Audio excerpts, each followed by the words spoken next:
د غوره ملي خدمتونو په دوهم نندارتون کې د هیواد داخلي تولیدات او د میرمنو لاسي صنایع نندارې ته وړاندې شول.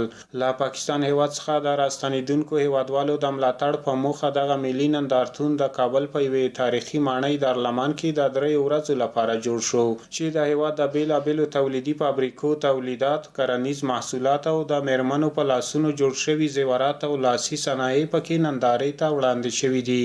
نمایشگاه امروز روز اولش هستک و 4 روز است. روز یکشنبه ادامه داره. نمایشگاه بین‌المللی هستک و بخاطر نمایش محصولات ما و بخاطر فروش بیشتر محصولات ما خواستیم که شرکت کنیم.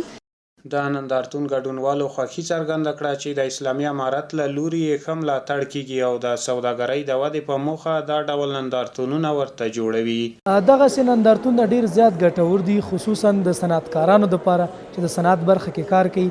ګټور په دې دي چې ټول هیوادوال زموږ که هغه داخل د افغانستان دی یا بیرون د افغانستان دي، دوی خبرېږي له خپل داخلي تولیداتو څخه چې په داخل د افغانستان کې کم تولیدات لرو موږ، او بل د بازار موندن لپاره دا یو غټ ادرس دی چې خلک راځي خپل هغه د ضرورت وړ توکي د دې ځای څخه اخلي او خبرېږي چې کوم ځای نه باید واخلي. اوس مهال د هیواد داخلي تولیدات د ګاونډیو هیوادونو په پرتله په ښه او لوړ کیفیت سره تولیدیږي چې د بهرنیو هیوادونو څخه یې د وارداتو کچه تر ډیره راټیټه کړې ده.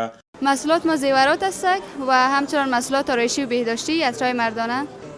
شای زیورات ما بخاطر که تمامش جنس‌های اصیل هستن، رنگ‌هایشان ثابت است و چیزای تاپ هستن. قیمت‌هاشون متفاوت است، از 2.5 شروع میشه تا به 1.5 2000 از هر کدامشون فرق میکنه. زمونږ تولیدات د دیگ بخار په برخه کې دي.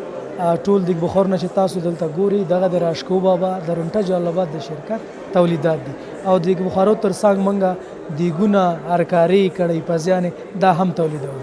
دا یادونې وړ ده چې په وروستیو 2 کلونو کې د هیواد په مرکز او ولایتونو کې د داخلي تولیداتو او سوداګرۍ د ودې په موخه دا ډول څو نندارتونونه جوړ شوي چې د میرمنو د لاسي صنایعو او داخلي تولیداتو لپاره یې د بازار موندنې په برخه کې رغنده رول لوبولی.